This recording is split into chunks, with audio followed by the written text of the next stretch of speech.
Pledge of Allegiance. I pledge allegiance to the flag of the United States of America and to the republic for which it stands, one nation, under God, indivisible, with liberty and justice for all. Thank you. Please call the roll. Councilmember Francisco, Hotchkiss, House, Murillo, here, Rouse, White, Mayor Schneider. Here. I don't see any slips for public comment, items not on, for something else besides the Parks and Rec Department? No? Okay, we'll get to you after the presentation. So I'll close the regular part of public comment and move it to Ms. Rapp. Madam Mayor, before Ms. and Rapp please, begins, that's if I could, I wanted to pass on a compliment and great appreciation from the swimmers at the pool at Los Baños who were devastated at one point to see the pool was going to be closed for 2 weeks for maintenance, and then somehow you took another look at that and reduced it to 1 week. So now there are notices all over in red saying, 1 week, it's only 1 week. They're thrilled. Thank you very much. That's right. Thank you for that. Ms. Rapp. Thank you and good evening, Madam Mayor and Council. I'm pleased to be here with many of my managers and some of the other Parks and Recreation staff to present our recommended budget for fiscal year 2013. I'll just start out by telling you that throughout the process, we all just were so grateful that we weren't having to talk about cutting services.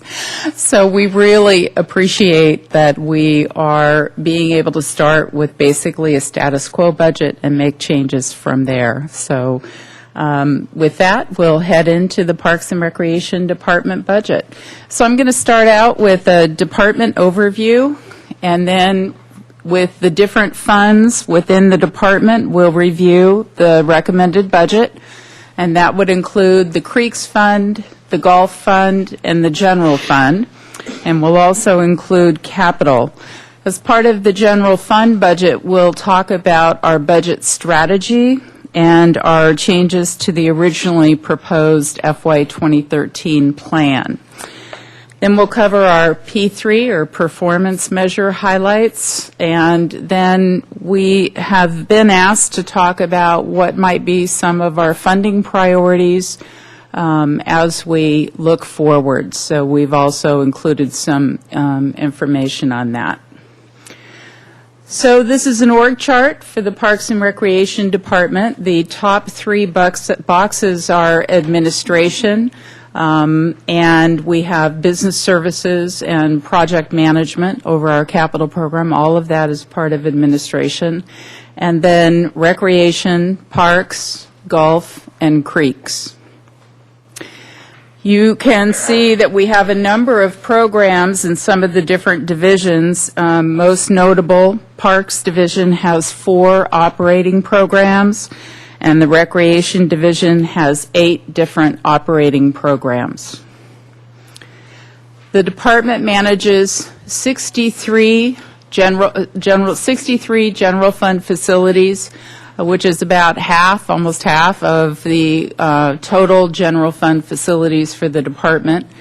We have about almost 1,800 acres of city parkland, which includes 47 parks, 11 sports facilities, 3.4 linear miles of beach, 45,000 street, park, and facility trees, and we estimate approximately 200,000 activity participants a year, and visitors just to our building facilities are estimated at about 1.2 million a year.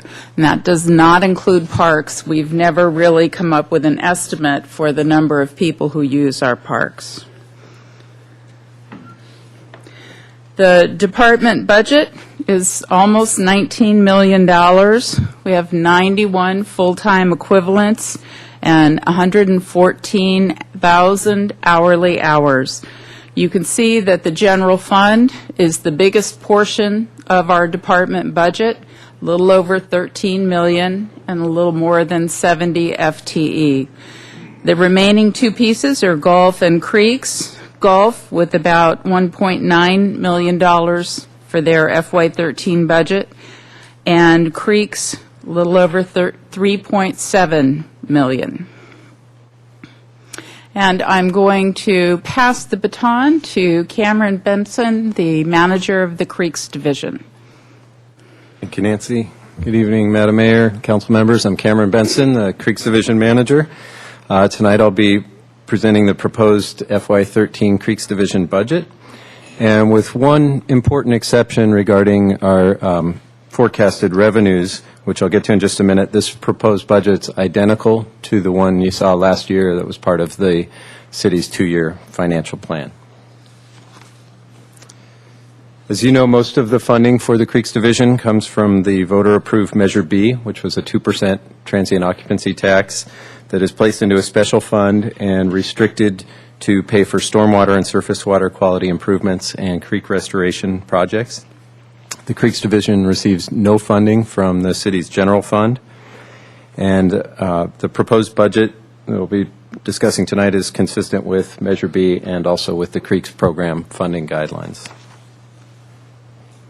The total proposed FY13 budget for the Creeks Division is $3.6 million, or just under $3.7 million.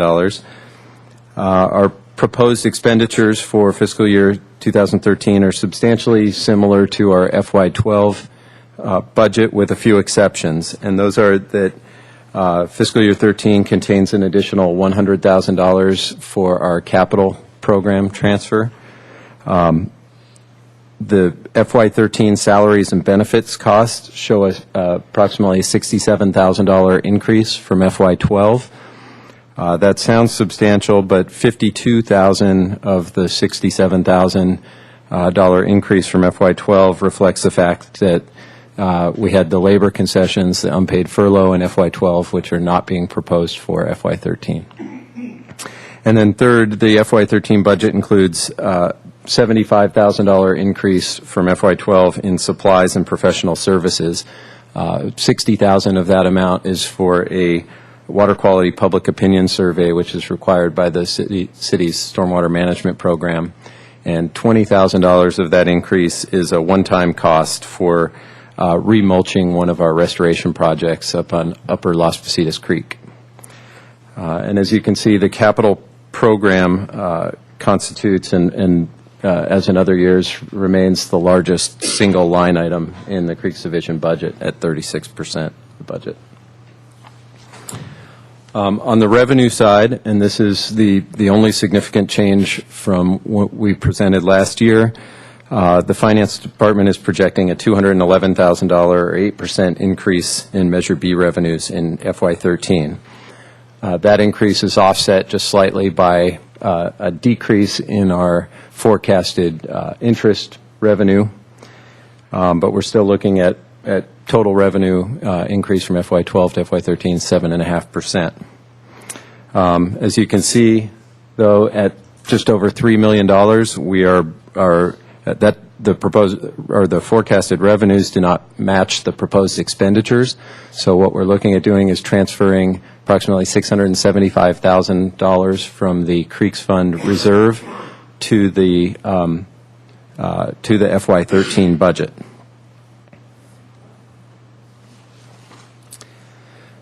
This chart shows the budget breakdown by the three main program areas for the Creeks Division, which include water quality improvement, creek restoration, and community outreach and education. One important thing to note in this chart is you can see from year to year, big sections of the breakdown are dependent on how much we're spending for capital projects in the different program areas. Next year, we're proposing some significant creek restoration projects, and so our creek restoration capital makes up a big portion of our budget.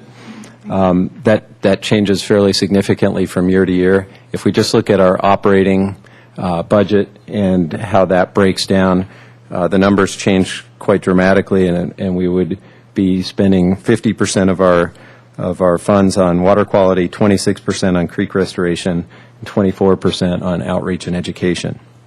And those numbers, when you look at the operating budget breakdown, are pretty consistent from year to year. This is our proposed Creeks Division capital program funding for FY13. This is the all of these projects were included last year in the 2-year plan, and all of them are included in the city's 6-year capital improvement program. And speaking of the capital program, I'd like to talk a little bit about grant funding. The Creeks Division has had a very successful history of leveraging our local dollars with outside grants. We've secured over $11.5 million since 2002. All of those are competitive grants. So we're competing with, sometimes with projects from all over the country as well as all over the state. The proposed budget does not forecast any grant revenue because of the speculative nature of grant revenue. So, but we are always on the lookout for any possible grant opportunities. And we currently, in addition to the funds we've already received this year, we currently have over $4 million in grant applications pending. And also, as you can see from this slide, the purple is the Measure B funds, the green is the grant funding we've received. It's split looking backwards, actual, looking forwards, and projected. We're just under $1.8 million for FY12 so far, and we expect to receive additional grant funds this year. But as you can see, we're often able to more than double the Measure B funds going into our capital project with grant funds. Here are some of the Creeks Division performance objectives that have been modified for FY13 to reflect program changes and progress with capital projects that we anticipate through FY13. First, while we've measured our youth watershed education efforts over the years, this year we're changing the measurement, and instead of focusing on a number of presentations, we're focusing on how many students we actually reach. So we've set a target amount of a minimum of 3,000 students each year. And we believe that's going to be a better measurement to determine the effectiveness of our outreach efforts. We also plan to initiate design on another stormwater treatment retrofit project. This would be sort of like the one we recently completed in the Mackenzie Park parking lot. In FY13, we've actually got a grant application in for a few projects, and we're hoping that if we're successful with that grant, we're actually hoping to be under construction before the end of FY13. And then lastly, we plan to gather and compile the data from all the city departments for the city's annual stormwater management program report to the Regional Water Quality Control Board. And in closing, I wanted to let you all know that the Creeks Advisory Committee and the Parks and Recreation Commission reviewed the proposed budget during their April meetings, and both the committee and the commission have expressed their support for the budget. And so with that, I will conclude my presentation. I'd be happy to answer I have any a quick questions. question, and I think Mr. Rouse does too. How much Measure B monies are in reserves right now?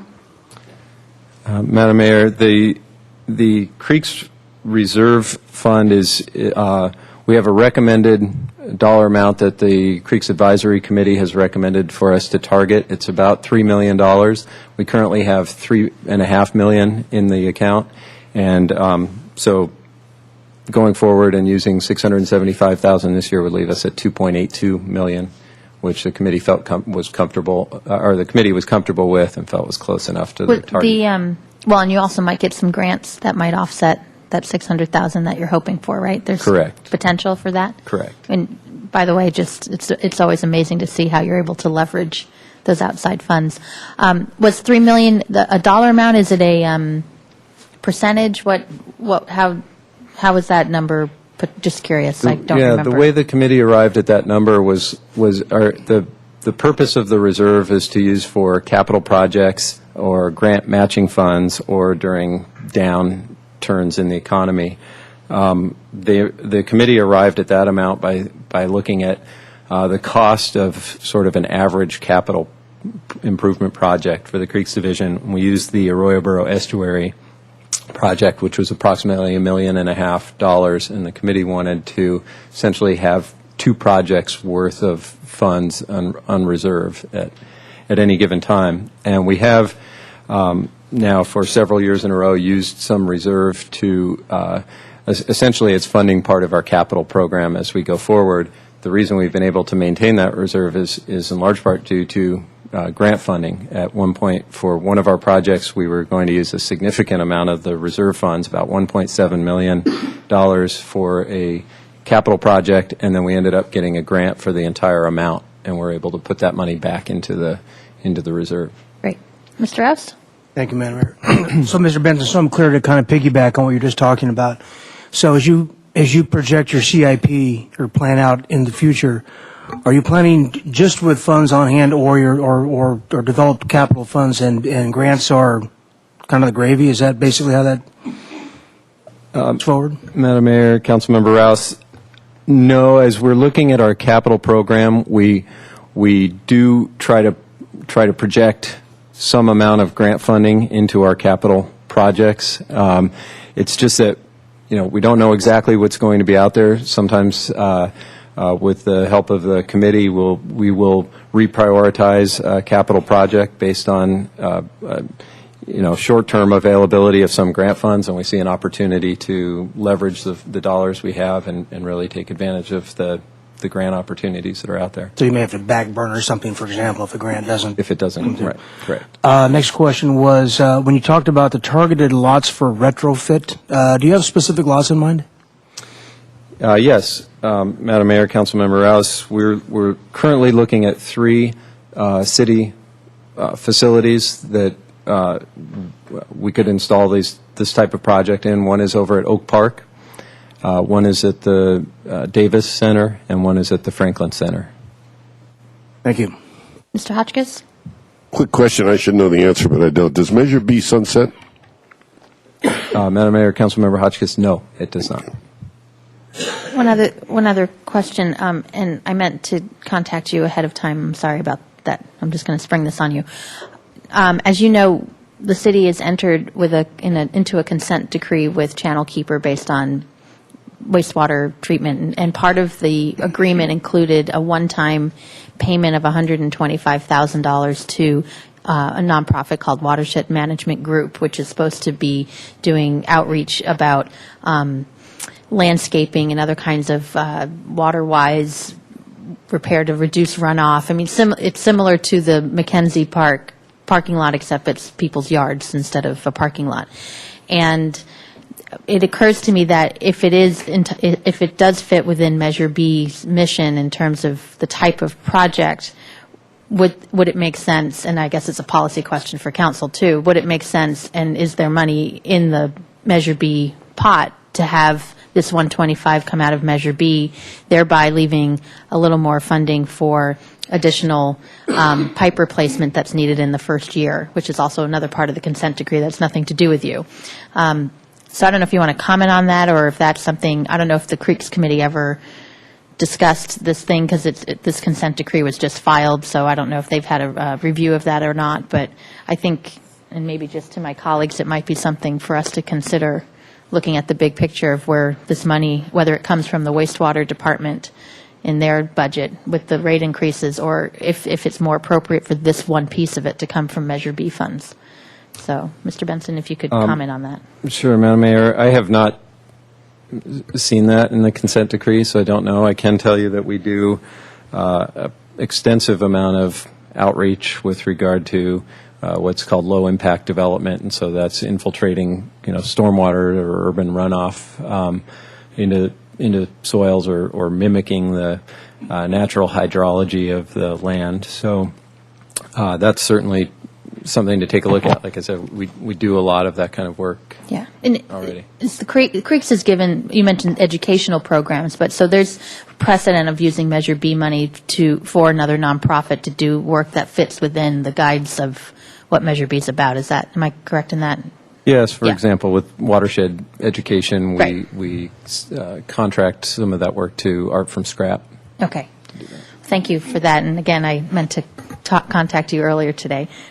So I'll just put that out as something to think about to my colleagues, if that's something we want to entertain or not. But I thought I'd bring it up at this point. Mr. House. Mr. Benson, it may not be, I don't see it here in what we have, at least in this smaller book, but was there a master plan for Measure B that showed the complete restoration of all the creeks in the city? And over time when those would be tackled or worked on? Madam Mayor, Councilmember House, there are several documents that we sort of use for guidance as I work with Creeks Advisory Committee and Council to prioritize those things. One was done there was a Creeks assessment that was done in 2000, and then there was an existing conditions study done in 2005.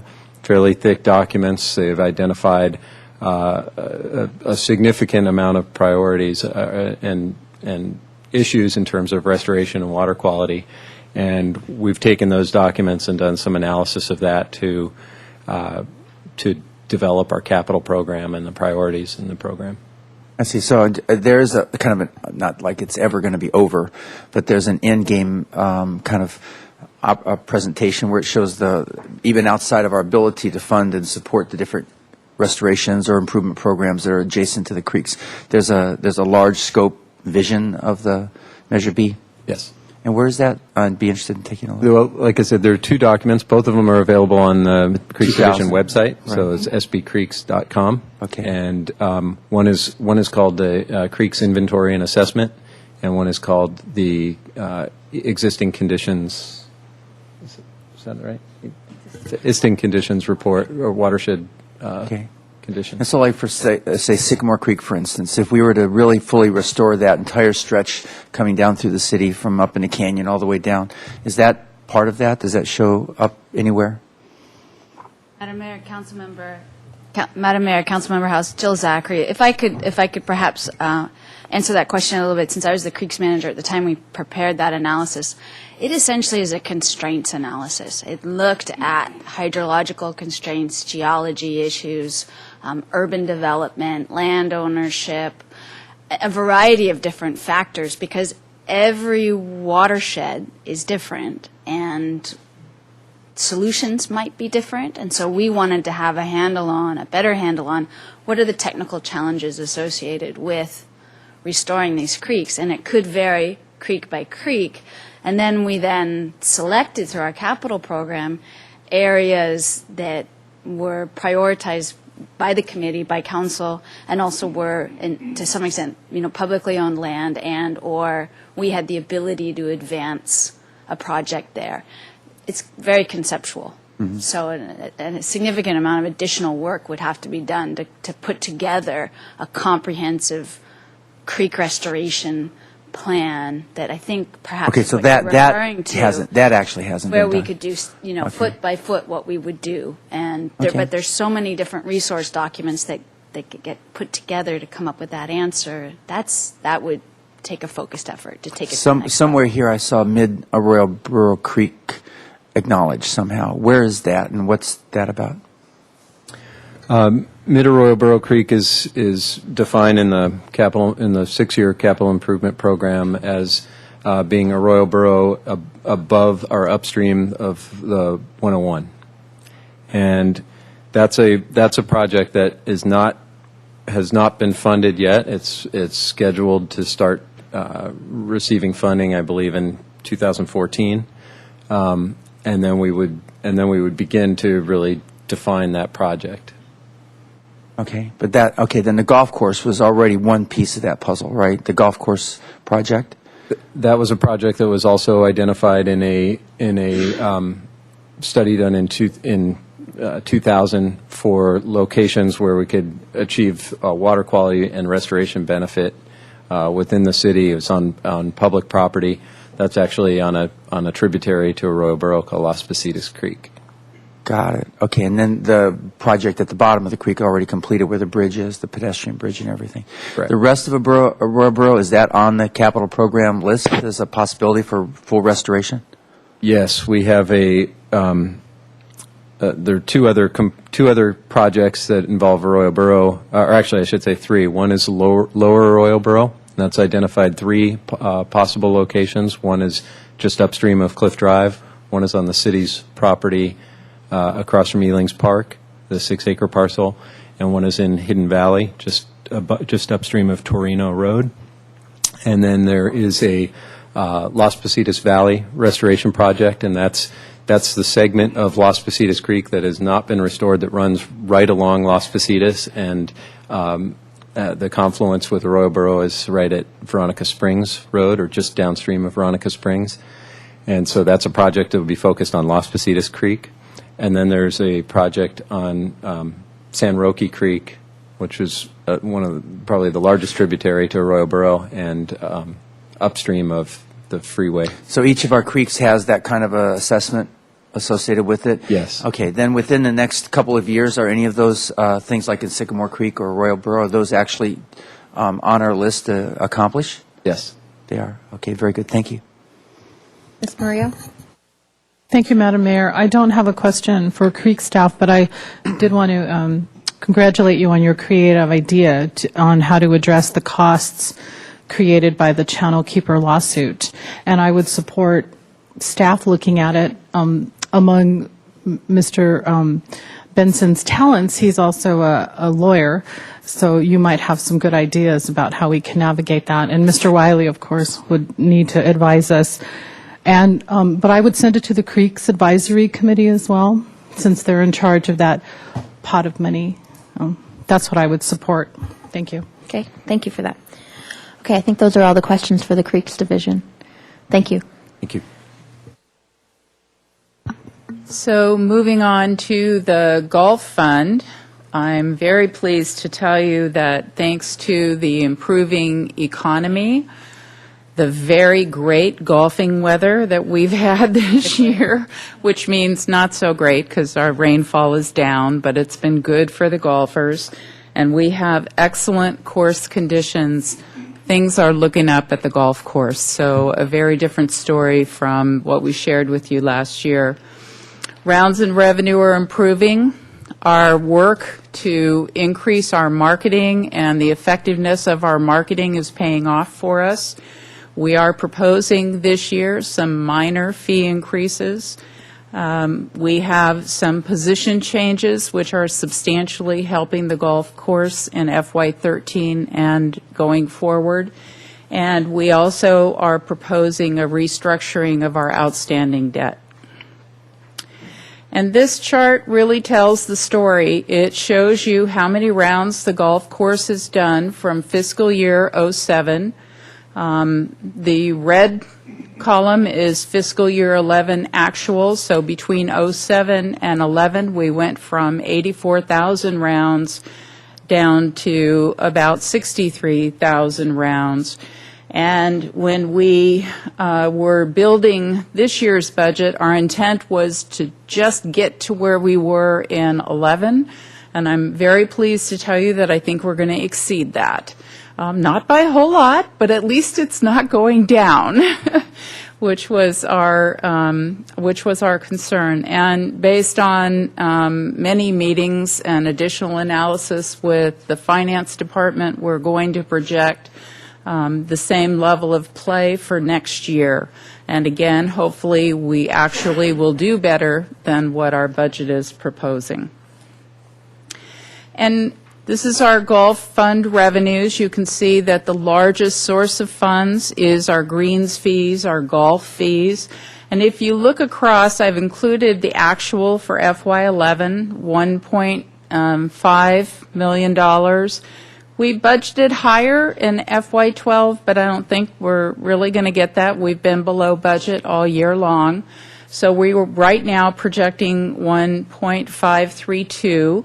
And based on the play that we're, and the minor fee increases, we're going to, recommending to you that we budget 1.560 roughly in greens fees. So not too much difference, and that is very similar to what you saw with the chart.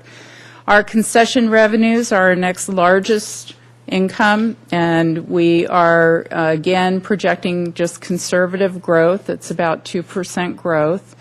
And like the other enterprise funds, we're seeing a decrease in our interest income.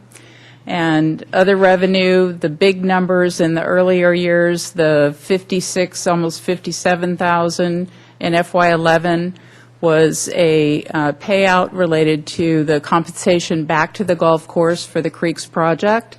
And in 12, we had $103,000 that came in from the Workers' Compensation Fund.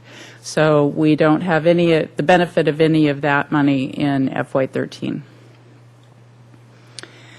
And there are two areas that I'm going to talk about in a little bit more depth. You can see that there's a major change in salary and benefits.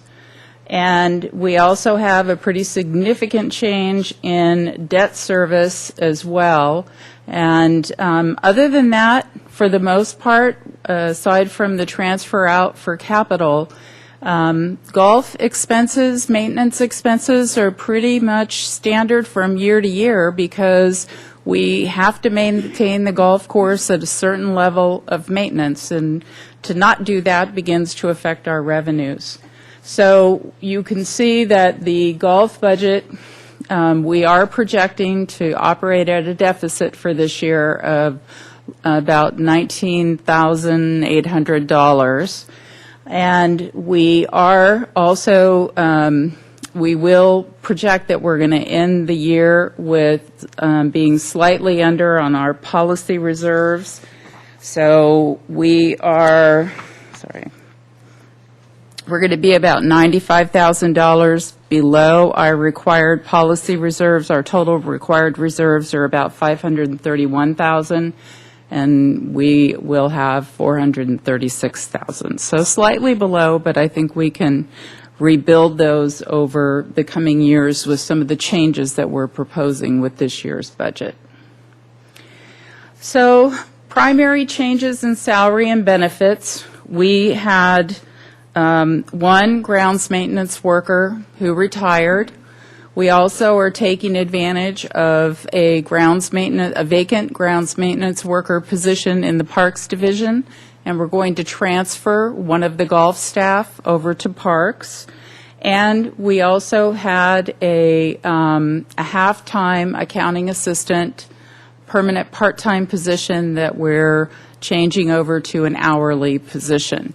So with deleting those 3 permanent positions and backfilling with hourly, we are going to achieve ongoing savings of about $192,000 a year.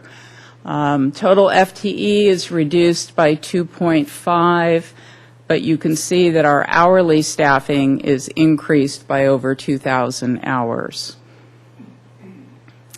With our golf debt, we have about $1.5 million in outstanding debt. There are 2 pieces to the debt. We have a certificate of participation that was done in the mid-'80s for the remodel of the clubhouse. And we have the general fund loan, which was for the golf course portion of the golf course safety improvements that were done over a number of years and completed in line with the Creeks project out at the golf course. Over the last few years, we've worked with the finance department, and we've delayed payment on our principal. We've restructured our payments so that they were reduced to $50,000 from $100,000 for 2 years. And now we've worked with the finance department to do a final restructuring of the debt, taking it over 10 years at a 4% interest rate.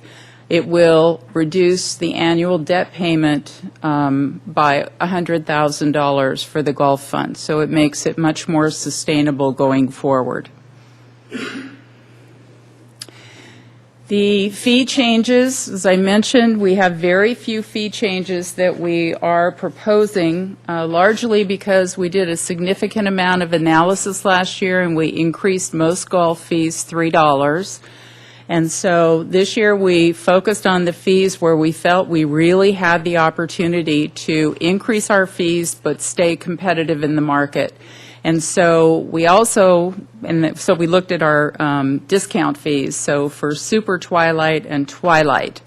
And we also have wanted to just still offer the discounts, but maybe reduce the amount of the discount that golfers are getting, so it's still a good deal. So Super Twilight fees are changing from, instead of being 50% off of whatever the fee is, to a flat fee of $15, weekends and weekdays. And the Twilight resident weekend rate is increased by $2 to $25. Also proposing to discontinue 3 fees. The first is a Twilight resident senior weekend rate, which in reviewing how frequent that rate was used, it was not used very often at all, and we've been trying to simplify the golf fee schedule, so that was one that we proposed to eliminate, and we don't think it will have a big impact. We had a fee that had been imposed a number of years ago when the golf course was very, very busy that has no purpose today, so we're eliminating the senior weekday group surcharge. And we are also proposing to eliminate the city employee discount, which provides city employees a $3 or $5 discount off of their round of golf. I will take responsibility for this.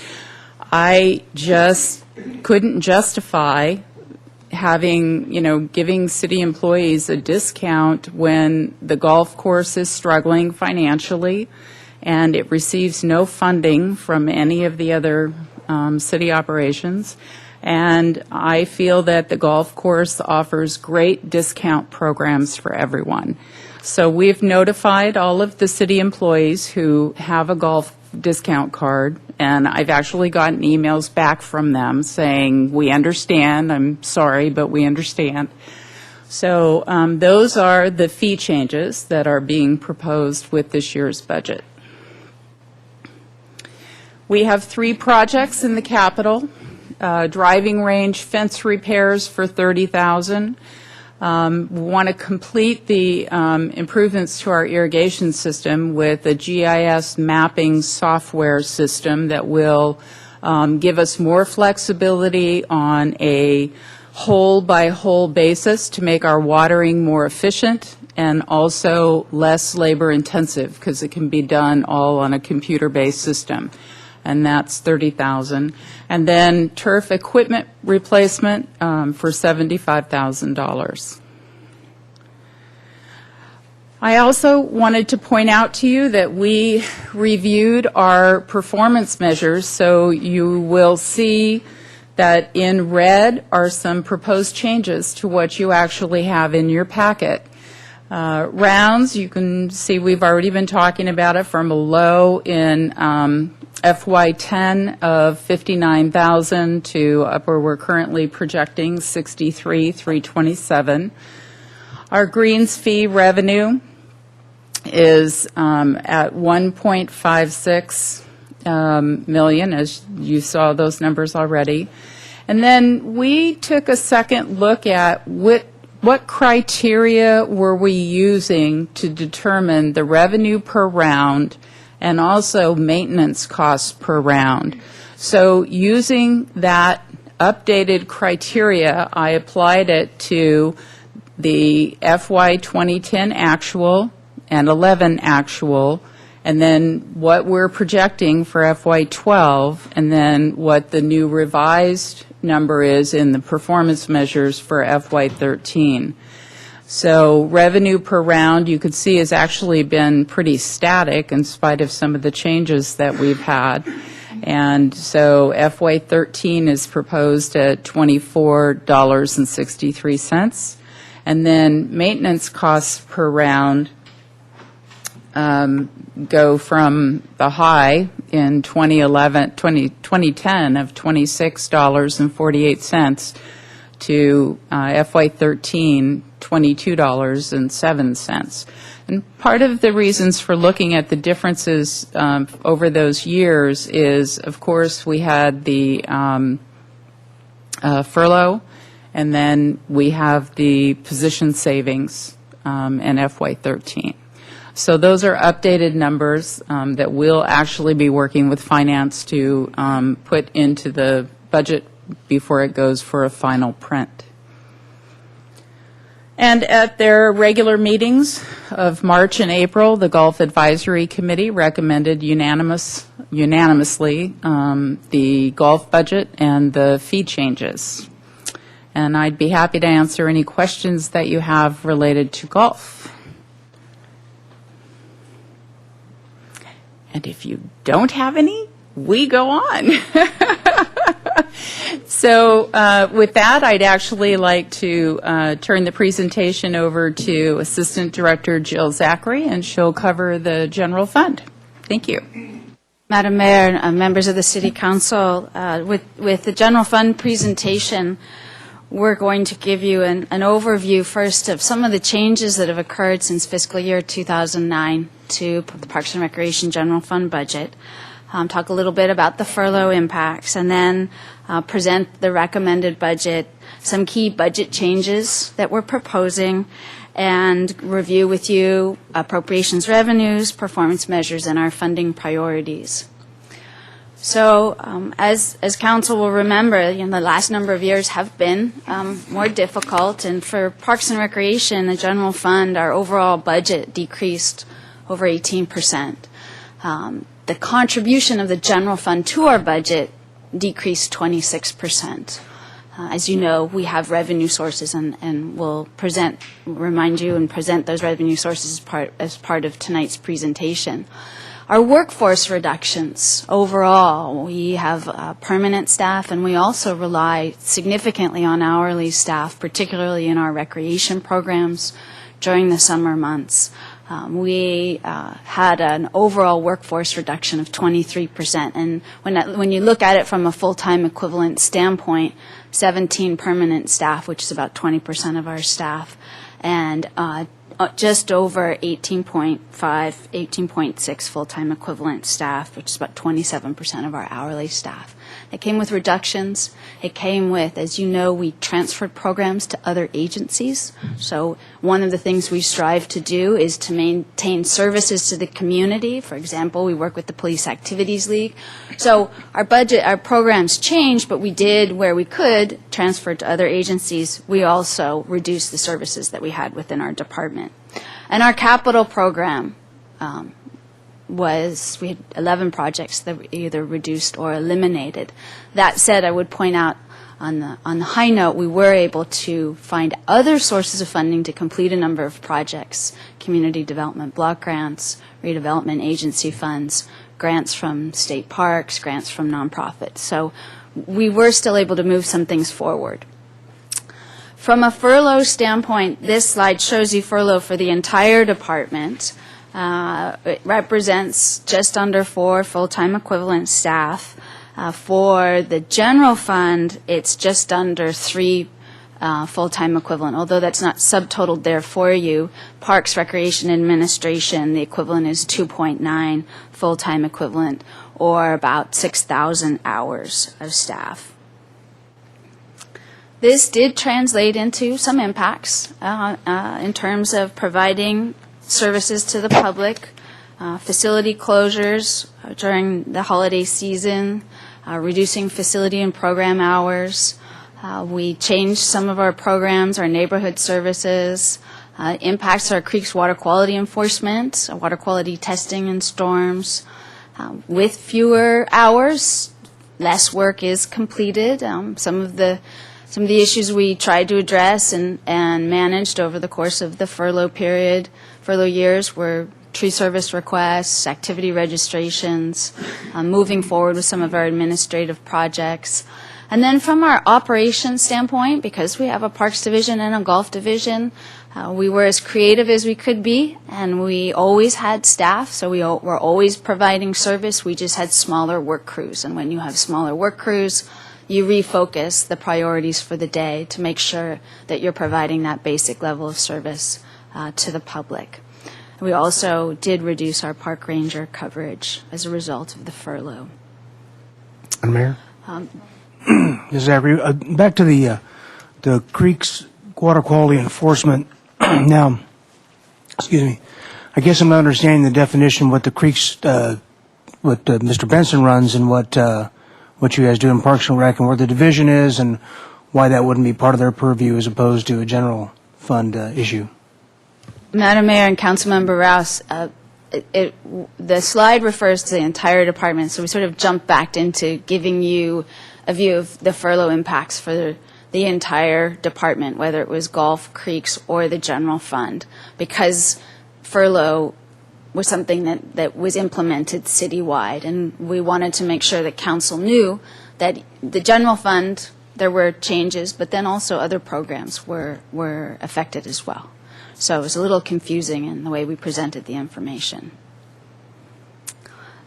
That said, we'd like to move on to 2013, and as Ms. Rapp said, we're welcoming the first year where we aren't looking at service reductions, and our budget essentially is the same as what council saw last year when you were considering the 2-year plan.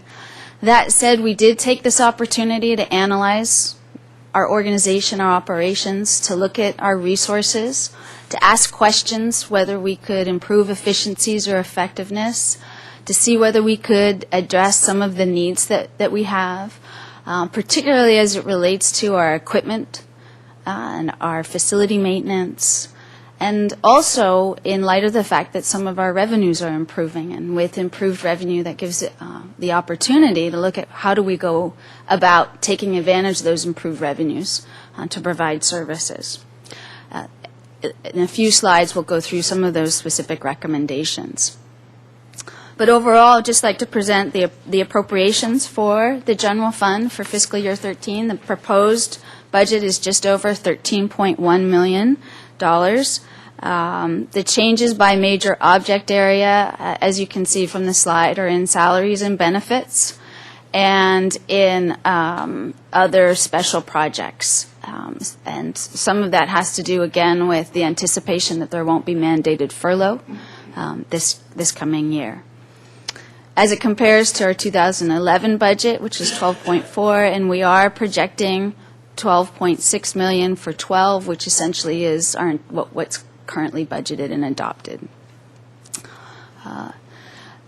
Looking at the budget overall, the recommended adjustments from fiscal year 2013 to the original plan, which is what council saw in the 2-year adoption, to today, it's a net change of $57,000, and we'll explain some of that. Some of that is it was already budgeted in. Some of it has to do with the fact that we have additional revenue.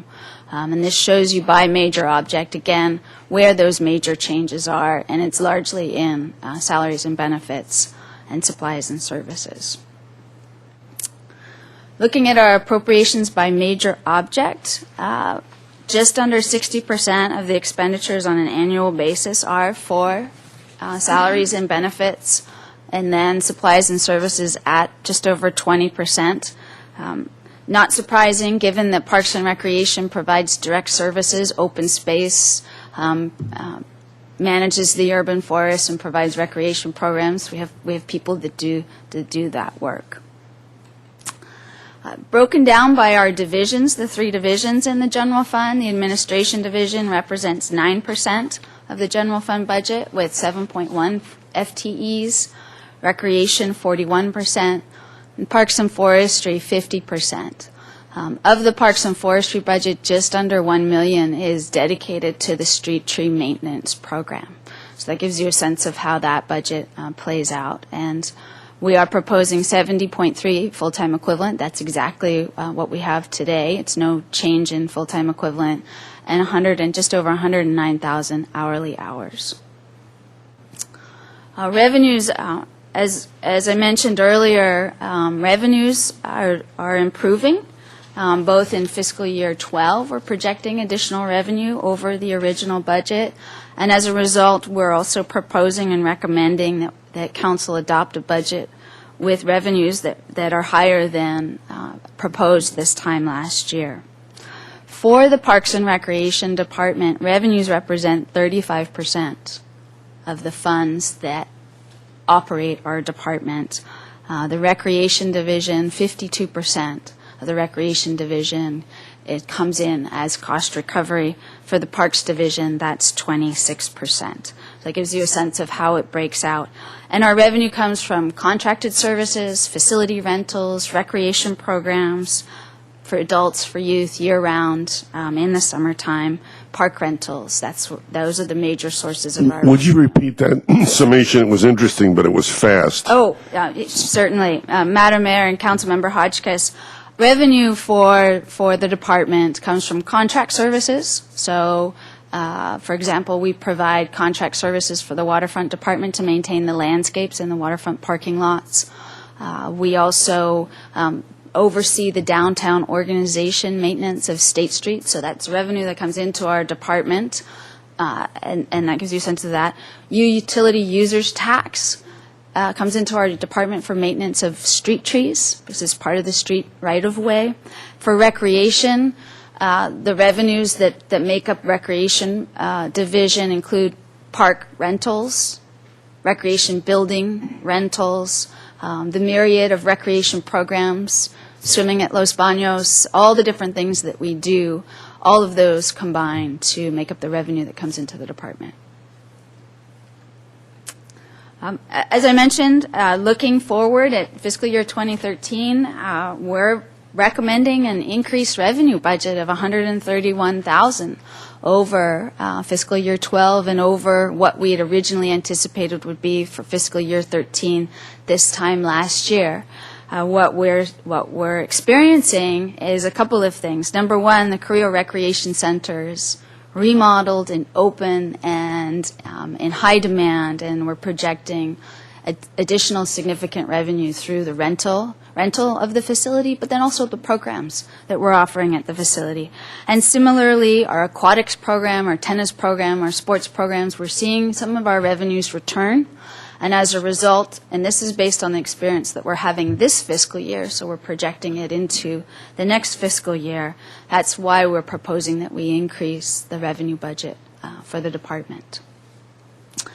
We are seeing other revenues stabilize, and so this is a news story for us to tell, because for many years we were actually seeing revenues fall and having to adjust constantly to try to determine which way the market was going. And then we have new programs. Every year staff evaluates their programs. They look at fees, they look at participation rates, they look at the trends and come up with new ideas, both to provide service, because that's what we're in the business to do, but also because the revenue needs that the department has. Fee changes, we are proposing 7 fee changes for fiscal year 13. That's out of the 286 fees that we have in the department. This slide gives you an example of some of the fee changes that we're proposing, slight increases for dropping into a dance class. The Engineering with Legos Holiday Workshop, that's actually a fee that's going up because the contractor who provides that program, we contract for service providers, is increasing the fee. The nonprofit lease rates haven't been increased, I think, since 2012, and it's 2 cents a square foot. And then the lifeguard training items that you see are all related to fees that the American Red Cross is passing on to us. So then we have to pass it on to our participants. And as I mentioned, this is an exercise that recreation staff engage in on an annual basis. They look at the market, they look at the community need and the importance to the program that we provide. They determine whether we're the only ones providing that program or what the competition is. And over the years have become quite skillful in putting together fee proposals that we then review with the finance department as part of our budget preparation process. So to go to some of the key changes that we have that we're proposing and recommending for fiscal year 13, these are due reallocating existing resources, and then also, as I mentioned, due to additional budgeted revenue that we have. So first of all, we are proposing that we increase our hourly staff, particularly for 4 recreation division programs that will support existing permanent staff and administrative support and customer service, and that's at Carrillo Recreation Center, and our aquatics program, and our facility rentals. We are also proposing hourly hours for an equipment operator. One thing council might remember is that we reduce our turf maintenance program by 50% as part of our budget reductions over the years, and we're at the point where we're realizing we can't keep doing that. So the proposal is for hourly staff hours, and it would be focused on turf renovation, field maintenance, the higher use fields that we really need to make sure that we have the resources there. And then at 620 Laguna Street, we decentralized a lot of our reservations, but we do still realize the need to provide office reception. That's a place many people know where they should come for Parks and Recreation, so we're proposing some hourly hours there. And then recreation equipment funds. One of the things that was eliminated over the years from our budget is the small line items on an annual basis to replace equipment that we might need, whether it's for the pool, whether it's for a recreation facility that needs new chairs or tables, things that enable us to have facilities that people want to use because we're refurbishing what we have. It's being replenished as we need it. And then also tennis court maintenance is another example. We always had a line item, and so this is the first year we're proposing to put that money back into the budget. From a permanent position standpoint, we have a vacant position, an administrative specialist in our youth activities program, and we are proposing to eliminate that position so that it gives us some flexibility to increase the hours for 2 permanent part-time staff that we have. One who's a pool technician that used to be a full-time position, then it got reduced to a half-time. We really need to increase that to a 0.8, so we're proposing that. Similarly, in our neighborhood and outreach services program, as council knows, that's a program that was generated and developed over the past number of years, and it had lost administrative staff support, and we see the real need to have a full-time equivalent. There's currently somebody working at 0.8. And then in the administration division, we're recommending a half-time administrative analyst. This time last year, we were recommending to council that we had projects and programs and policy initiatives and volunteer efforts we wanted to pursue. And now we're at the point where we're recommending we would like a half-time equivalent. We've been using some hourly support this year to make the position more permanent. Ultimately, it represents no net change in FTEs for the department. It just reconfigures one position to support 3. And then lastly, we have a 0.8 staff person, grounds maintenance worker in the neighborhood and outreach services program, proposing just to move them over to park operations because it makes more sense to consolidate the staff in that division. That has no impact on the budget whatsoever. It's just an organizational change. The capital program for 2013, the recommendation is to fund Lower Mesa Lane steps by $350,000 and Kids World at $35,000. We will be in Sacramento next week before the State Coastal Conservancy Board with a grant proposal for $200,000 to go toward construction of the steps. We are finalizing the plans. We have our permits. We're ready to put the project out to bid, and if it's fully funded with the grant fund, we'd actually move forward and construct this project beginning in September. So this time last year, that was the plan, that was going to be our approach, and we're happy to say that we're meeting that goal. And then similarly, Kids World, these funds restore what was eliminated as part of budget reductions back in fiscal year 2009, essentially for design and feasibility. Ongoing projects, Shoreline Park and the Bird Refuge. And then, as I mentioned earlier, we've been fortunate to have some CDBG-funded projects, and we successfully applied for and council approved 2 projects that will improve our parks and recreation facilities, drainage improvements for Cabrillo Ball Field, and then some improvements at the West Side Neighborhood Center, and we'll be working on those in the new fiscal year using our existing staff. And then lastly, every year we look at sort of our strategic planning needs and how to begin moving towards advancing those. This is a slide we presented last year. We are actually going to be able to move forward with the Urban Forest Management Plan in fiscal year 13, which we didn't know initially when we were putting the budget together, because we just received notice that we are going to be awarded a $70,000 grant to help us toward that effort. We do have other long-range needs that we keep reminding ourselves that one day we want to get to. having a comprehensive park and open space management plan. We are working on Fun Country Trails issues, but there's always more that could be done with funding there. And then long-term, really thinking long-term, facilities renewal, needing to update our master plan. It's in the general plan update that council's approved. And then new facility development, because that's always something that's on the horizon. That concludes my portion of the presentation. So I just have gone through and selected some of the performance measures in the general fund. And in a few cases, actually, you know, because when we put together the original information that went into your recommended budget, that was like in February. And now we're in May, and we have a better sense of our revenues and increases in participations and facility reservations. So we actually are proposing some changes to what was in your recommended 2013 budget packet. So you can see internet registrations that are, you know, the adopted budget was 1,900 internet registrations. We're proposing 2,400, which is what we think we'll do this year.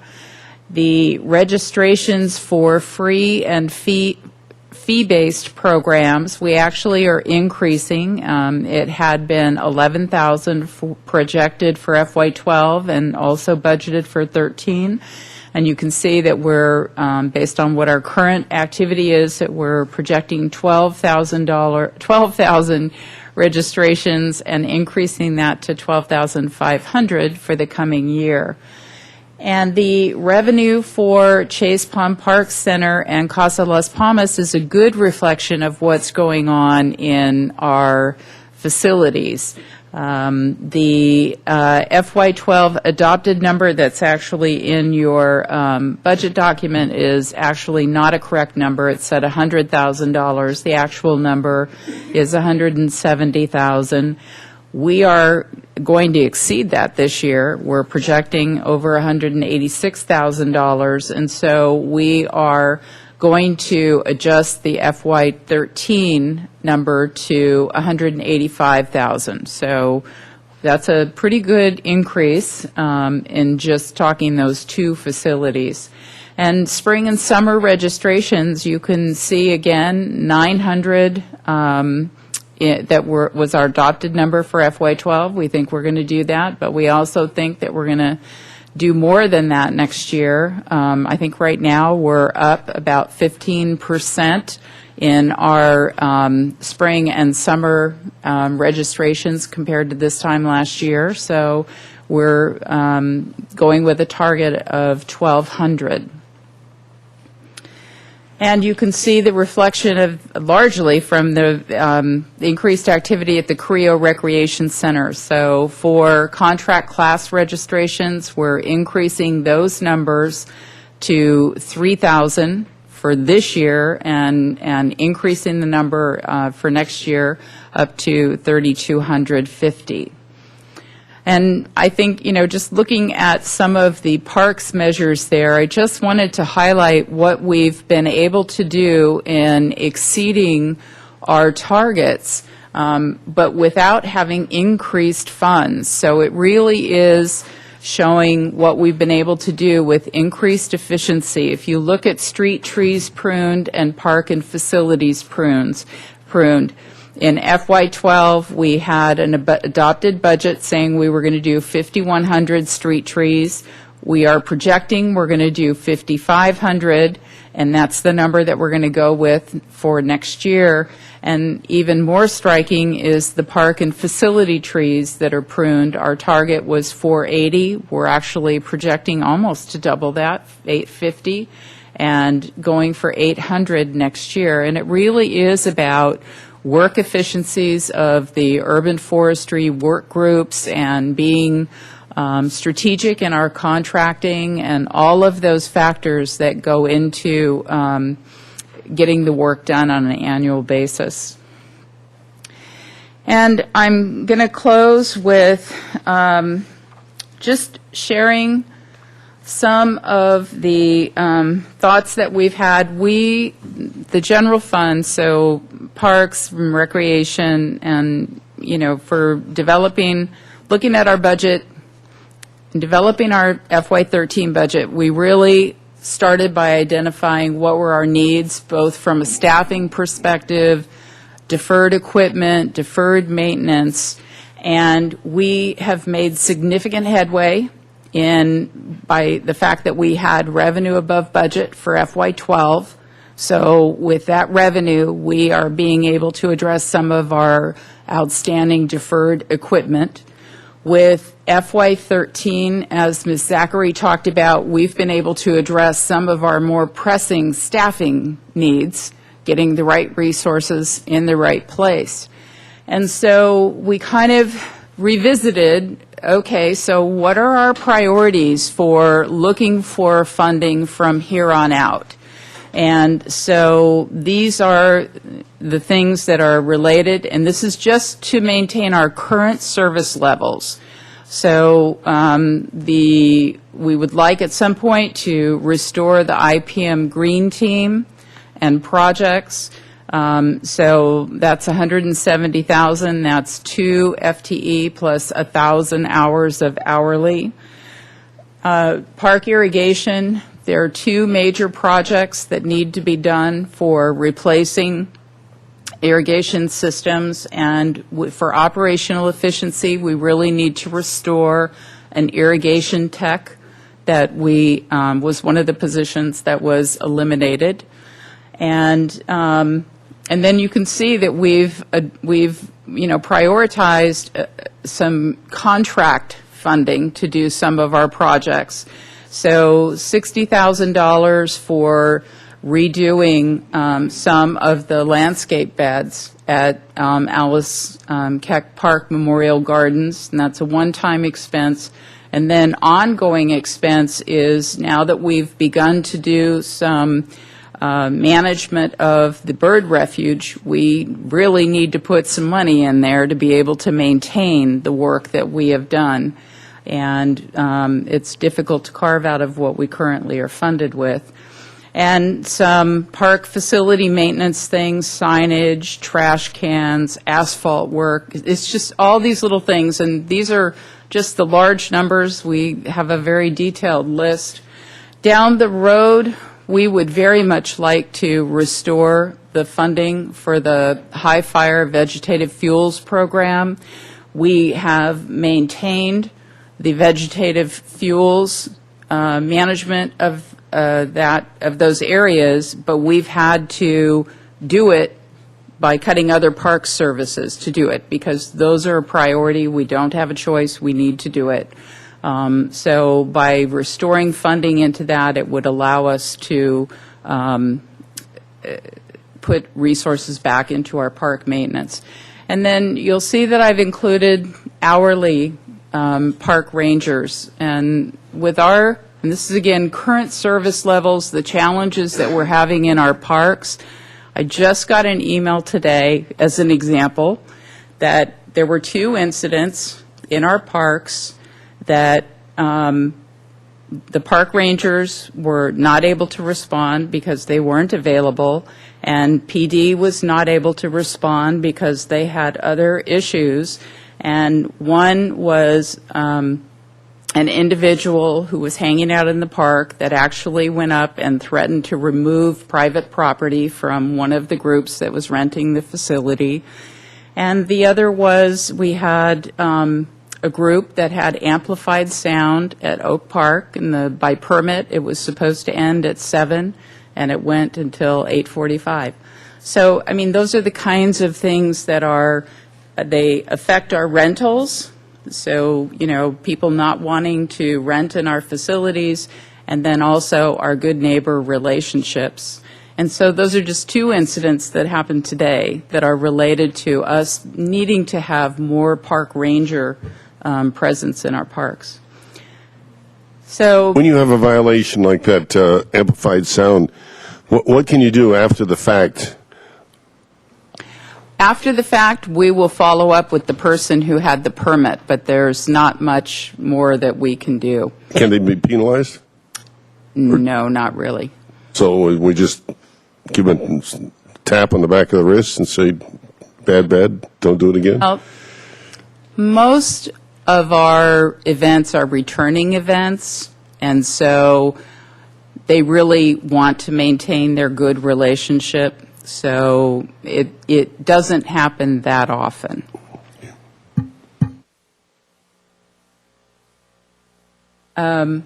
So we still have some deferred equipment replacement and facility maintenance items that you can see, from fencing at Pilgrim Terrace Garden to replacing a backstop at Pershing Park. And on a programming side, we know that we need to begin to look at our lifeguard salaries because they are not really competitive anymore to allow us to retain our lifeguards. And we have identified additional program areas that need hourly staff. And we also have talked about the fact that when we decentralized our reservation and registration services, that we're doing it, but it's really not working well, and it's not providing the level of customer service that we used to provide. And so down the road, we would really like to re-implement that. But it has a cost because it came about because we eliminated positions and hourly.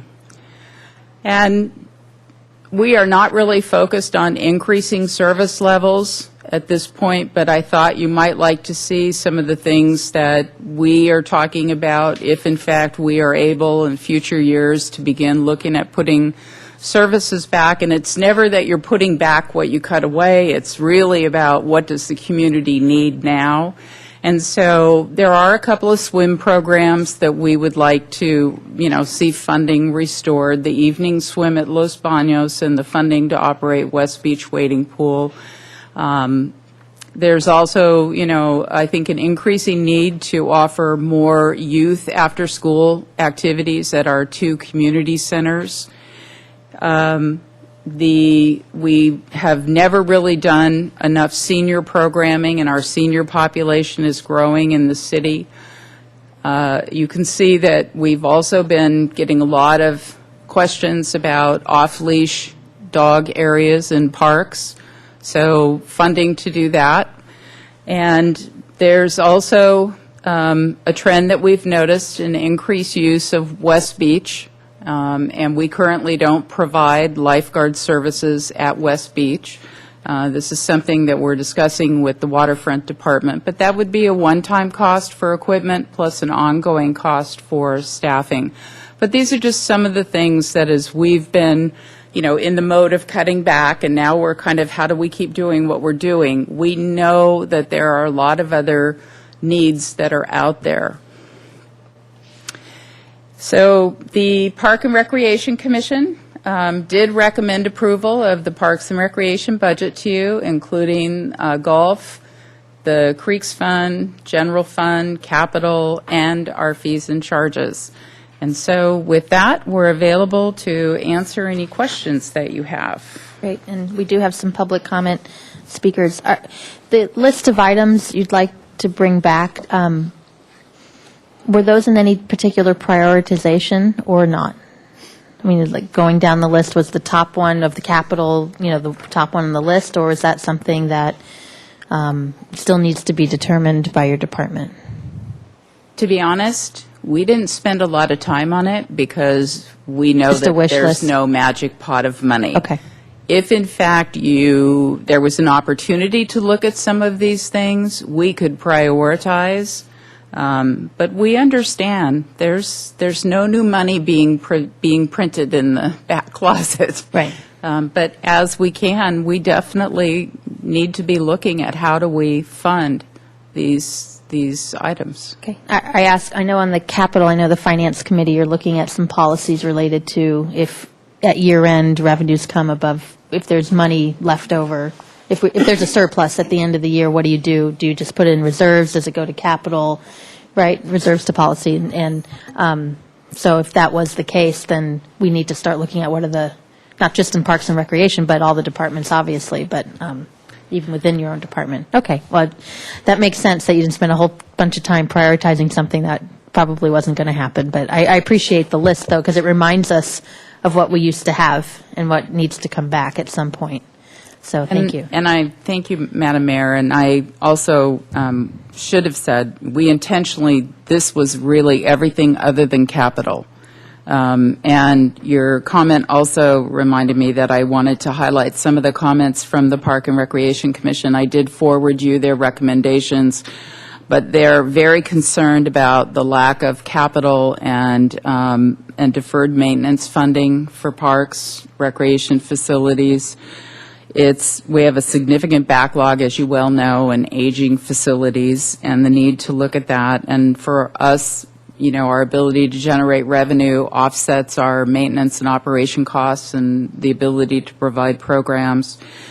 The Commission also talked about the need to bring staffing and service levels back up, and specifically mentioned the IPM Green Team, the preservation and enhancement of social outreach programs, and the need to include after-school and sports programs at community centers. And they did also express appreciation that we're not going to have to live with the furlough impacts in the coming year. And so I think those kind of very much reflect the concerns as well of the department. Thank you. Mr. Rouse? Thank you, Madam Mayor. Mr. Rapp, I was just curious if some of the big line items had to do with after-school programs, outreach programs, those things. How coordinated or dovetailed are we with nonprofits like the Boys and Girls Clubs, PAL? Do you coordinate and work in conjunction with those organizations? Madam Mayor and Councilmember Rouse, yes, we have 20 different co-sponsorship agreements with different community organizations. All of the groups that you mentioned, we have a relationship with. And we have a lot of discussions about opportunities to work together to provide services. We work actually very closely with PAL, of everyone. And we do a lot of co-sponsored programs. We get together and let them offer the things that they're really good at, and we do the things over here that address a different need. So we do have those relationships and those conversations, and always looking for opportunities. Well, I know they're good at fundraising. I've been to a few of those. Ms. Murillo? Thank you.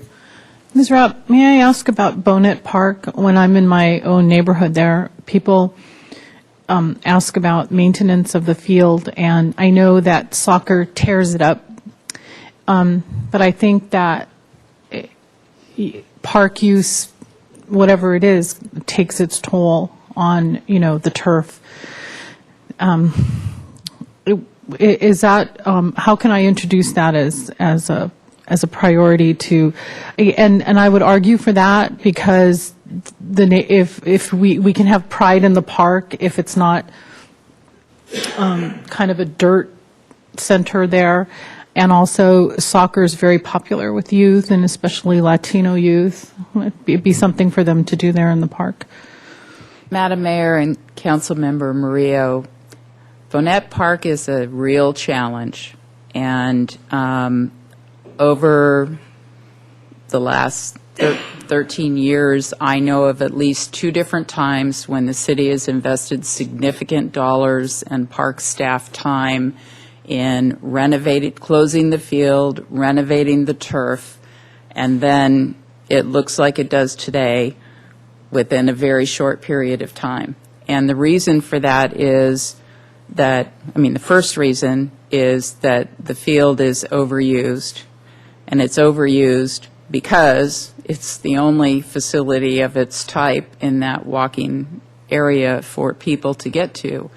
And so a solution is really a more complex problem. And we've had different discussions with other people in the community over the years, from, is this a site where artificial turf might be an answer?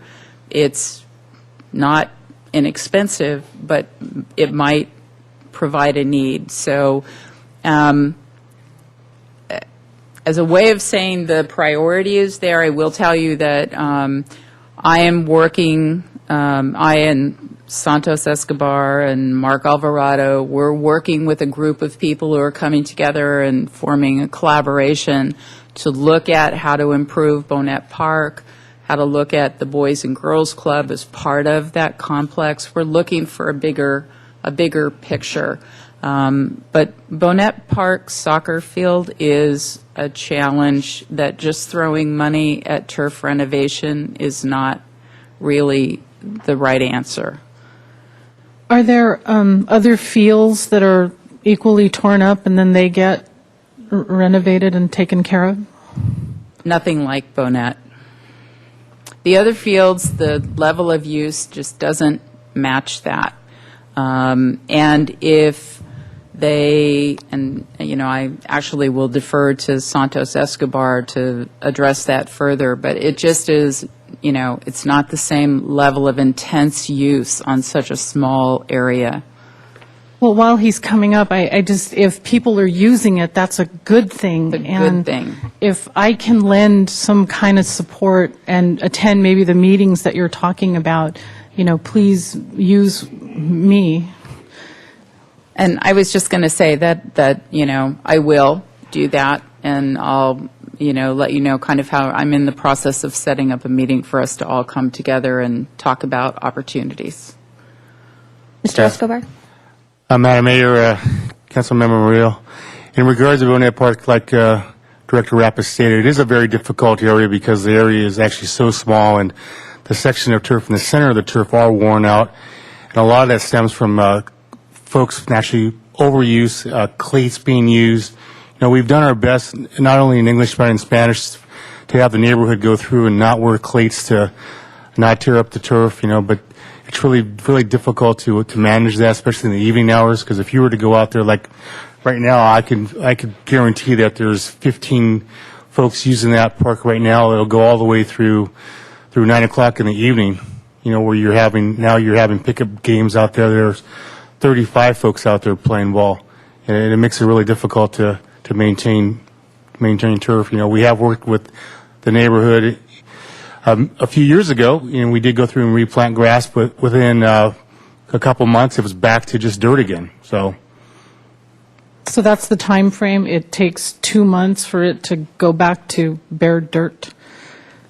with the amount of soccer play, yes, it'll revert back to just that same dirt area. Well, I don't want to give up on this, and maybe I can talk to my colleagues about prioritizing a regular funding stream for, like you say, one of the few parks. If you look at the Mesa has tons of park area, and Bonnet Park, that's all we have there on the west side. Even the east side has a lot of facilities, has more. And I'm hoping that we can find a solution. And can I ask another question, changing the subject? So in terms of off-leash dog parks, does that lend itself to private partnerships? It does. It does, and we've done no work on identifying any areas or partners or anything. We've just identified that it's a request that comes up on a pretty frequent basis, especially when your Parks and Recreation Director likes to take her dog to the dog park. Thank you, County of Santa Barbara. You have very nice dog parks. But seriously, it is something. We've had people come and speak at the commission meeting. Some of you have talked to me about it. So I do think it's a need that we need to look at, but it's a cost. So it's on the we really need to look at that someday list. It does seem like something that can hold for a little while, but it is one of my areas of interest. Thank you. Roxy's interest, right? Is it Roxy? Yeah. For my dog, Roxy. Right. Mr. White. Thank you, Madam Mayor. A comment on that, first of all, is that during much of the Plan Santa Barbara process, the identification of the deficit of recreational space for the west side is just it's been an ongoing theme from all the way through. So But it'll be I'm sure not an easy task to take on, but I'll be interested to hear what staff's ingenuity can come up with. There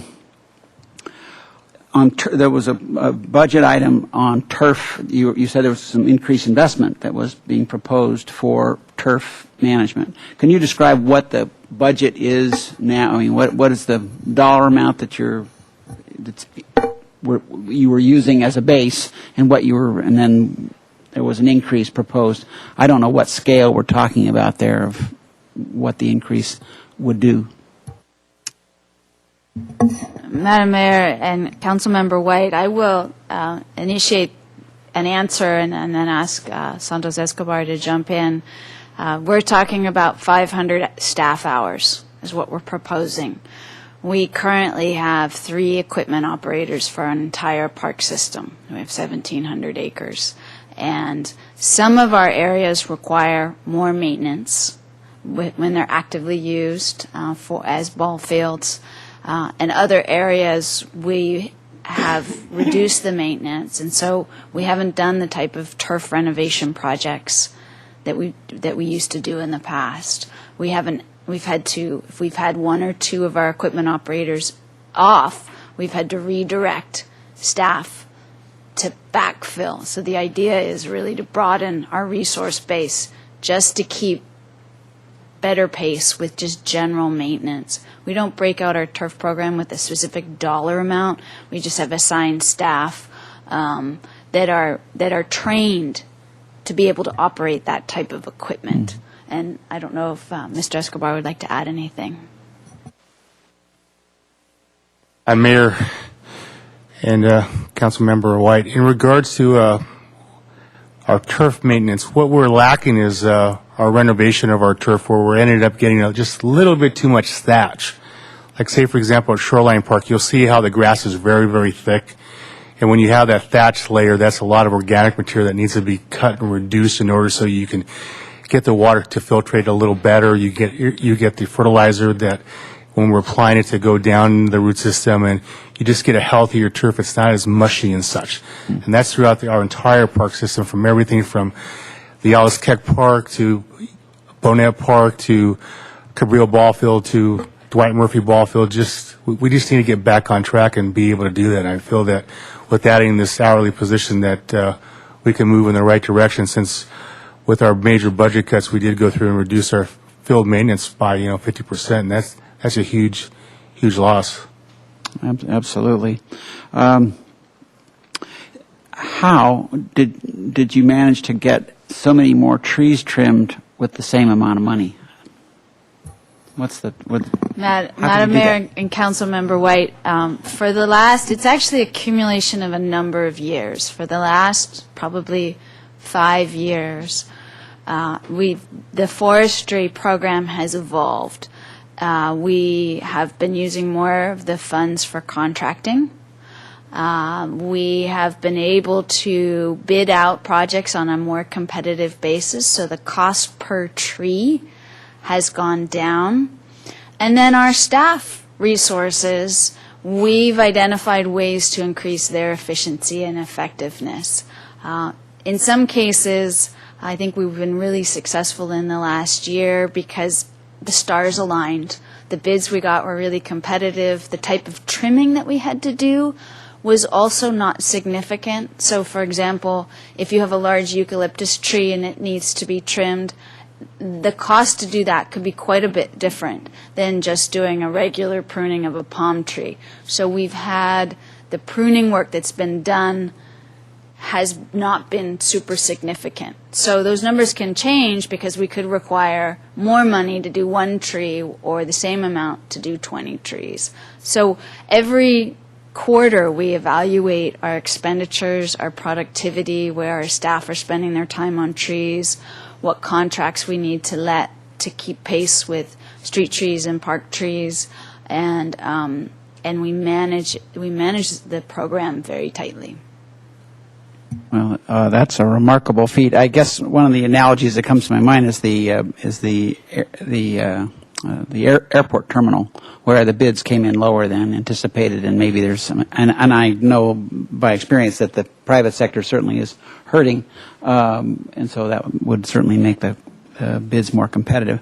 I want to express an appreciation that which I know there's a snapping point to everything, but that it seems as if what you've done this year, what you're proposing, is to use more part-time equivalents in going forward. And I know that we need to have a stakeholding base of employees that will take the work as your own, as our own, but that what it appears you're doing is stretching the city's capability by using part-time work at this point. And I appreciate that. It is not something I want to see going on forever, but I think that the city can healthily stretch out this way and get more work done more efficiently. And it sounds like you're heading on that track, and I want to appreciate that. Mr. House, and then we'll go to public comment. Okay, thank you.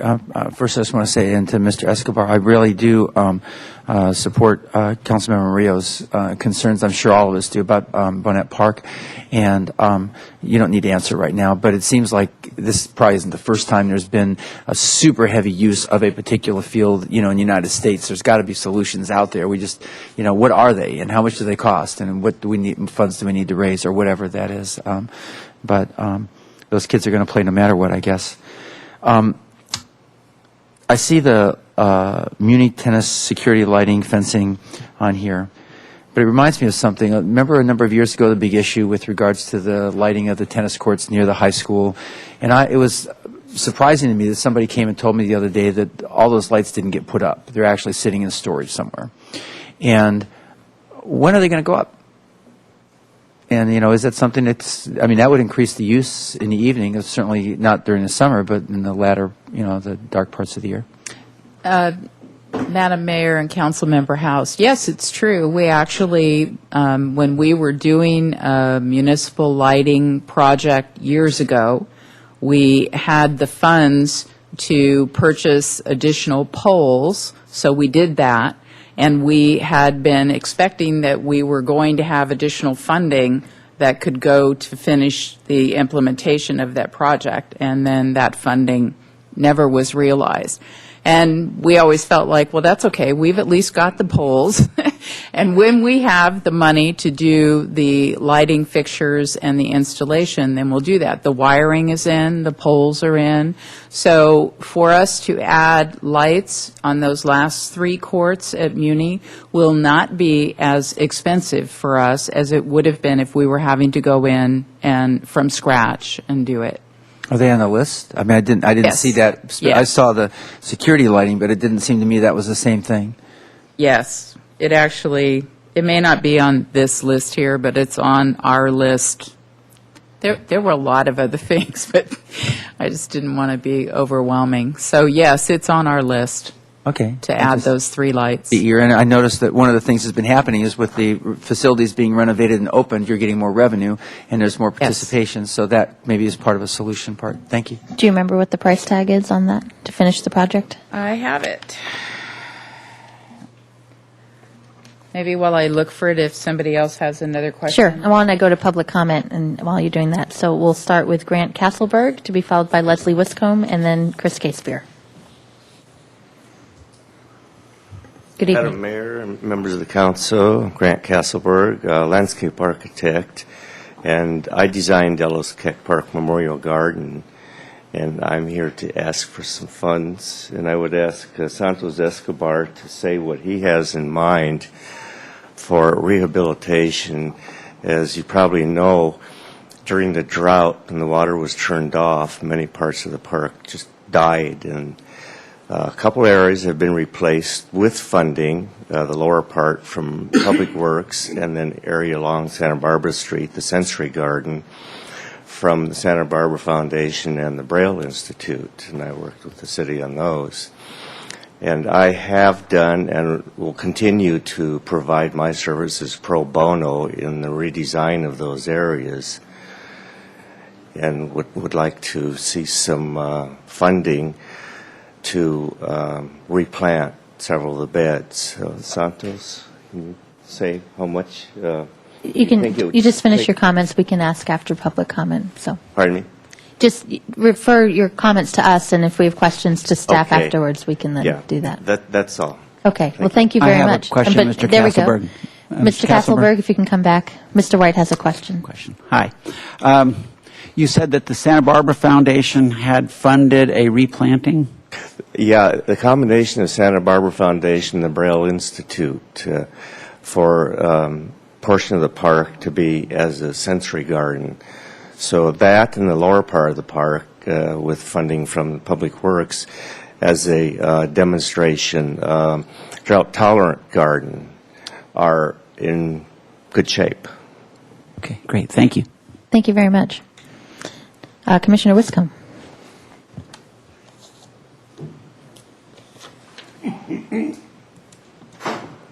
Good evening.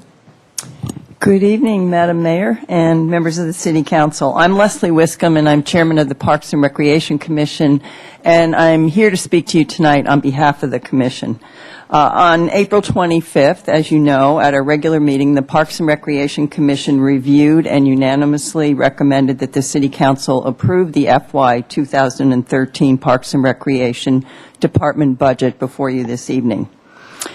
In the same meeting, commissioners noted their concern for lack of capital and deferred maintenance funding required for parks and recreation facilities in order to reduce the huge backlog that has grown over the last few years during these difficult times. The Commission emphasized the need for funding to adequately maintain and replace aging facilities for current and future users. This includes the importance of funding the playground replacement program in the future, particularly since the RDA funds are no longer available. Excuse me. The Commission noted that the Department needs the resources to bring service and staffing levels up. The administrative analyst position that is proposed at 50% in FY 2013 should only be the beginning to bring staff levels up, and it should be increased to full-time in the near future in order to begin to grow some of the programs that have been discussed here for years, including a formalized volunteer coordination program, which I think we desperately need in this city, considering we have so many great volunteers here. As well, funding for projects that improve amenities and safety in our public areas and parks while reducing maintenance needs are imperative. In recreation, the Commission emphasized the importance of social outreach programs that serve and support our community needs, and these programs should have funding to reach out to more residents in need and keep our children off the streets. The Commission noted the remarkable progress the whole Department has made during FY 2012, and in all divisions, many performance measures and projections for FY 2012 have surpassed levels in the adopted budget by leaps and bounds.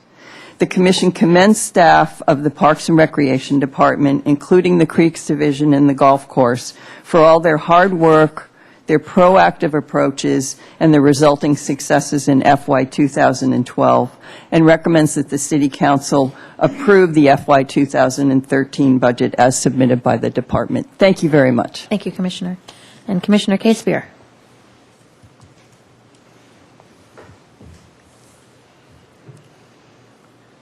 Good evening. Mayor Schneider, members of the council, I am Chris Casebeer. I'm a member of the Parks and Rec Commission, and I speak to you as a citizen of our community. And I want you to I want to applaud you for the restoration and preservation of neighborhood outreach services that we provide and the youth programs that we provide. I feel like we get the best bang for our buck out of this actually very small investment overall out of the total budget. Last Friday night, I attended, along with Councilman Murillo, Grant House, and Mayor Schneider, the Youth Leadership Awards banquet held at our beautiful renovated Carrillo Rec Center. And over 50 kids were recognized for their activities, their donation of their time and energy to make projects like culinary arts, rape crisis center, domestic violence solutions. All these projects around town work. And these are the future leaders. I'm not telling you anything you don't already know, but it's making a commitment to these kinds of programs will pay huge dividends down the road. Thank you for your consideration. Thank you. Okay, Ms. Rapp, that concludes public comment. Did you have the answer to the lighting? Yes, the staff estimate to complete that project is $35,000. I would say we haven't spent any serious time reviewing that in today's situation, so that would be a base cost.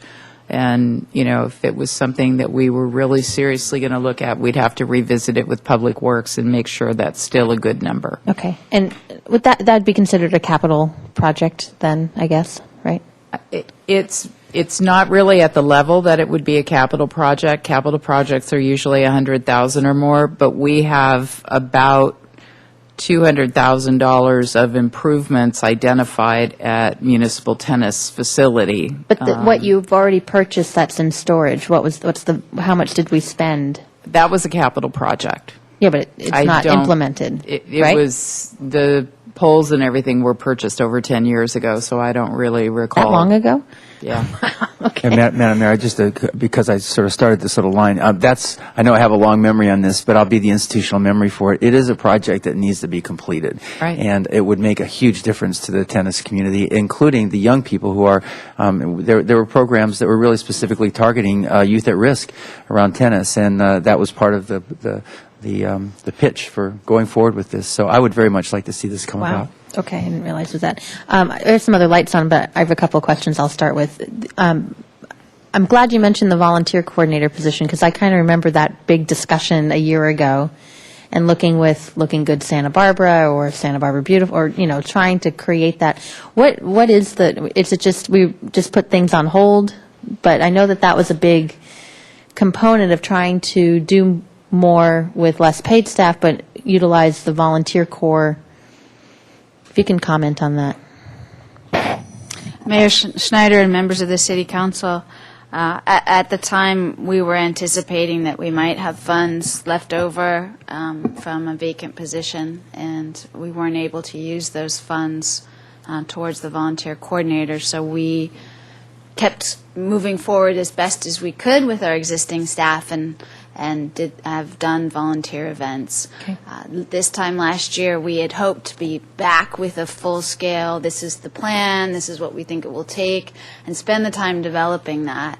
And because we didn't have the resources this fiscal year to achieve that level of work hasn't been done yet. Okay. Because it does seem that's the type of expenditure that can bring back a lot more work than another type of position.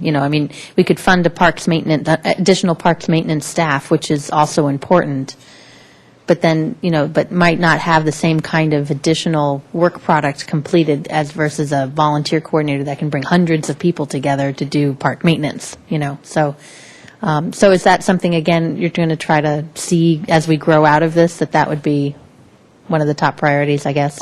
Mayor Schneider, it certainly is a top priority for the department to develop a comprehensive program.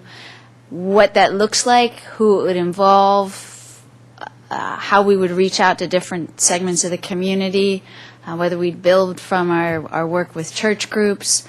Absolutely, we would love to do that. We just don't have the existing staff resources, and we currently don't have that proposed for fiscal year 13 because of the amount of time and effort it would take to move that forward. Okay. And then finally, back to the West Side and park space.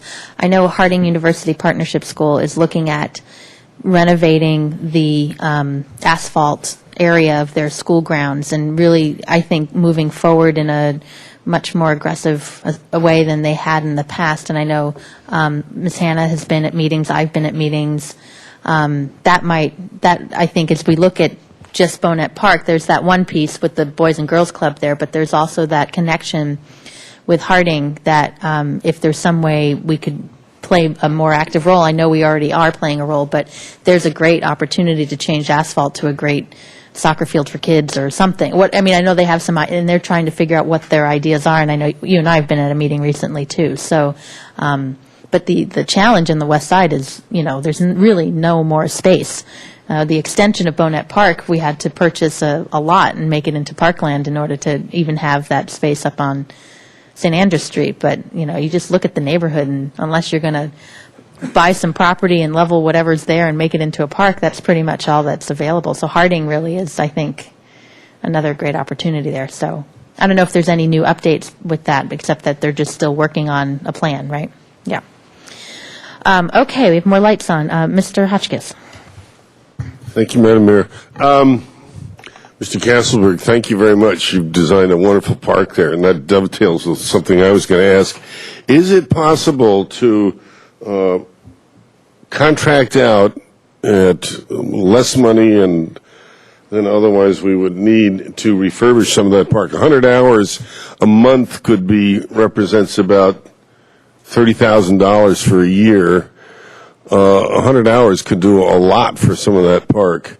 And it's not, unlike Bonnet, it's not a neighborhood park. It's a park that draws people from everywhere. I was amazed. I was up there, frankly, removing some graffiti the other day and carrying on in my stilted Spanish a conversation with a gentleman who was applauding me and then telling me, and there's some more over there, too, So, well, I think we got it all. I'll go back and check. But in any case, it really would be great if there would be some way to do that. I think what you just told us is there's no fat on this budget, but $25,000 or $30,000 could, I think, transform that park, and that really is the jewel in the crown. Am I whistling Dixie here, or is there a possibility there?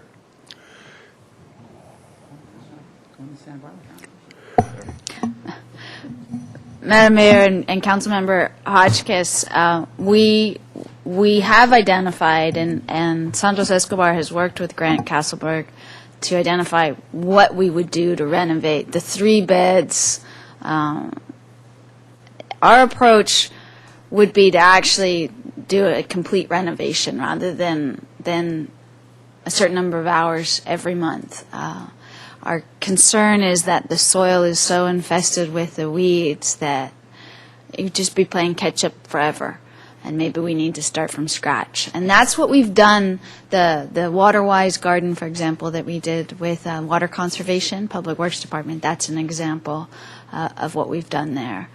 Certainly having more labor hours at the park will always help as well. But when we contract out for that work, sometimes it is for maintenance, and sometimes it's full-scale renovation. Just start from scratch. Well, to the uninitiated, which is me, it's a beautiful park now. So don't be set back by the fact that you can't renovate the whole park. There's some fabulous parts there that exist, and others that just could be upgraded some. And I think that people would appreciate it, and it wouldn't be zillions of dollars. So I just throw that out for thought.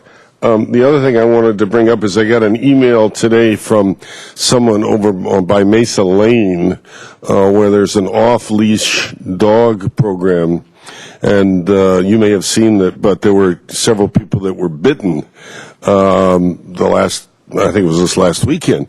And I didn't know, this is news to me, so sorry to throw it at you just like this, but what are we doing there? Well, how do we, her comment was that people didn't seem to be doing a very good job minding their own dogs, and I assume that's correct. But, we're not going to have a police force out there telling people to mind their own dogs. So any thoughts on this at all, or we should maybe think about this and talk about it later? Madam Mayor and Councilmember Hotchkiss, this is not a new problem. We get complaints of people who are having, animals that have attacked other people or other dogs. And it really does come down to dog owners who are not responsible. The city provides a dog off-leash area, which people are there to enjoy. And then you have dog owners who are not acting responsibly. And I did read the stories about that on Ed Hat. And so I think, it's currently, if an incident comes to our attention, if the park rangers can respond, they respond. If PD can respond, they respond. If animal control can respond, they respond. But it's just a continuing challenge, and it really comes down to irresponsible dog owners. Well, my suggestion, which got zero approval to this lady, was, among your fellow dog owners, that's where the responsibility really lies, as you said. So talk, and hopefully the situation will get better, because they are there. And so, frankly, I think that is the solution. Thank you very much. Mr. White? Thank you, Madam Mayor. To get back to the West Side concerns, there was work done on pathways down to Pershing Park, but I don't know whether there not an idea of establishing more connectivity down to those parks, and can you describe what that situation is? I don't know whether those paths got completed, or I know chunks of it were, but is that connectivity increased in there? And Madam Mayor and Councilmember White, there hasn't been any more work related to developing a new path along Pershing Park. Perhaps you're thinking sort of down from coming across Cliff Drive and over to Pershing Park from that direction. Is that feasible at this point, or is that still a challenge, or how does that work? Madam Mayor and Councilmember White, if I think I'm correct, you're referring to a proposal by the Mesa Architects of doing a connectivity trail throughout the Mesa. That's certainly something we're always interested in, and not on our list today, but certainly on our list is conceptually throughout the city. How do we increase the ability for people to walk within our parks and from park to park, and do kind of walking maps and walking tours of city parks? Those things take a long time to develop. I do believe the Mesa Architects are looking at ways to work with City College to do the connection through the City College property from Cliff Drive down to the beach. And then there's private property over by the Honda Valley Park as well. So everybody's trying to inch forward on those things, but we haven't dedicated any resources. Thank you. Ms. Maria? Thank you. I just wanted to honor Mr. Castleberg's request to have Mr. Escobar talk more about Alice Keck Park Memorial Gardens, but then you had a little conversation already since then. If there was something to add, please do. And then while you're gathering your thoughts there, I just would like to say I understand we're contracting out, to save money, but, when times are better, we really should honor our parks employees and give them the work. And thank you. Mayor Schneider, Councilmember Murillo, in regards to Alice Keck, there are 3 planter beds that don't look their best, and they're along the Garden Street area. When we had our funding with Integrated Pest Management, we had $100,000 that was granted to us to do integrated pest management projects, and we fell short. We started to go through and do some concrete headers at Alice Keck, and we were ready to go through and do some planting and work with Mr. Castleberg to work on these projects, and then the money just evaporated due to our economic times. And on these 3 planter beds, as you heard Mr. Grant Castleberg state that, he'd do the landscape pro bono, which is just excellent, but, we've identified it would cost, around $60,000 in order to do these 3 planter beds, and every single planter bed does not have to go through and get completely redone. It may be half, or maybe on the one large. There's one large planter bed in the center of Garden Street, and that one is just really difficult once again because of this noxious weed called nutsedge. And if we were to apply a Roundup on it, it wouldn't kill it. It would not eradicate it.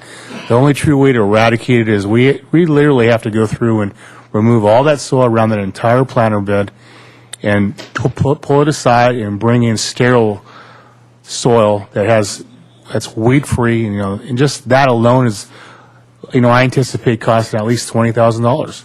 It's a lot of work in order to do that, because we want to do it right. We don't want to go through and spend a little bit and then all of a sudden just find out that after all this effort that it's for naught, because once again, it's that particular little planter bed would be weed infested. So it's really difficult. If you had ever when you've gone to, like, say, for example, Alice Keck Park, and go on the Arriaga Street side of the park, and you notice there's a beautiful sign stating the Butterfly Garden. And there's an area there, and that particular area, we actually removed all the soil. And we brought in fresh, sterile soil.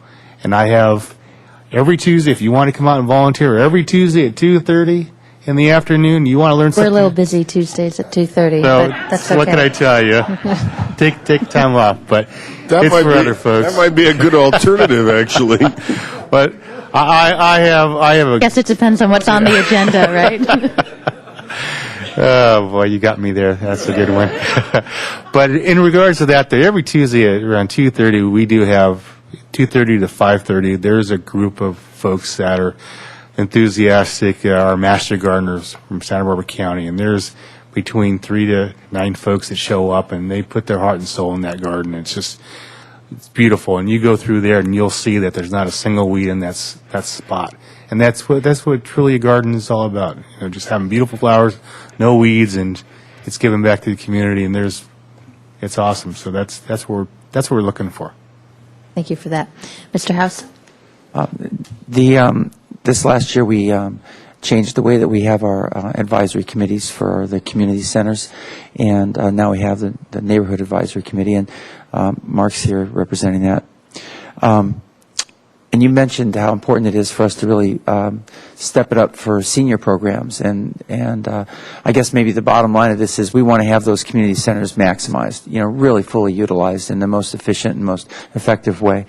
So how has this change affected the budget, and how do you see this making things? I'm sure the whole intention is to make it better for managing this resource, but how do you see that affecting the budget and where you see things going in the future, in particular picking up for programs for the kids and also for seniors in these centers?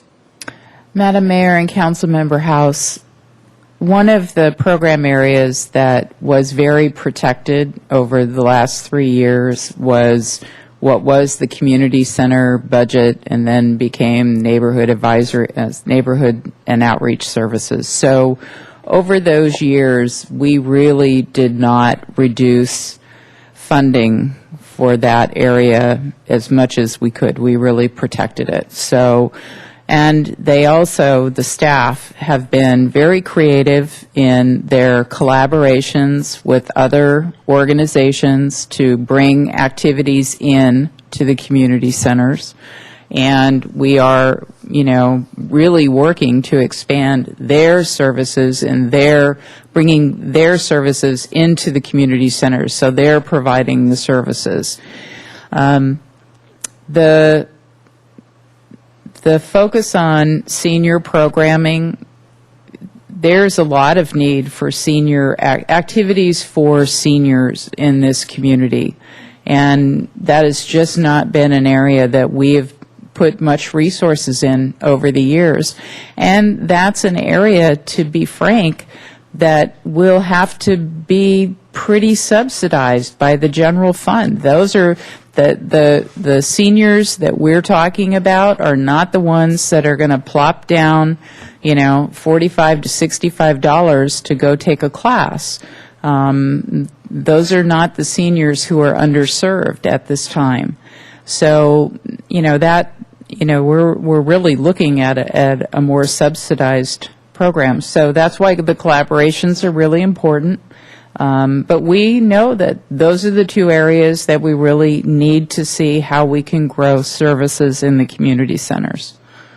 Okay, we must have some efficiency now that we have just the one committee as opposed to used to be 3 now, and I guess the teen center's in PAL's hands, so we don't think about that same way, but. Right, but we have the Teen Center and the Franklin Center. So right. It's really the staff that are more involved in the collaborations and the operations than the Neighborhood Advisory Council. So it's really more of a staff Okay. initiative. Thank you. Two more quick things. One is I appreciate Councilmember Murillo. She mentioned back to the creek stuff and the 125,000. Probably what makes most sense if there's any movement by my colleagues is I know we have a time when we can deliberate on a bunch of things, but maybe just put that on the list, and we don't have to make that decision tonight, but just so that let that sink in. I'm seeing some nods, so that's good. The city of Goleta, particularly Councilmember Connell, is one of her dreams before she steps down. This is her last year on council is for the city of Goleta to create a Parks and Recreation department or a recreational department. And I was just curious if they've talked with you or county parks and I know that's been a long-standing kind of conversation of a regional approach to some, at least the recreation programs and economies of scale and things. I'm just curious if that's ever happened or if that's something we'd want to initiate with them if they're really serious at initiating something themselves. Madam Mayor, I actually did spend about an hour and a half with Councilmember Connell just recently talking about exactly that. And we have offered to be, and I offered to be a resource to her and her fellow council members, to as I can. So certainly looking forward to them being able to increase their services to their community. We do serve a lot of people from the city of Goleta in our program, and the needs are still so great, so we'd love to see them, increase what they're doing, but I know it will be a longer-term project. Yeah. Okay, well, thank you for that. Anything else? Okay, we're adjourned for today. Thank you.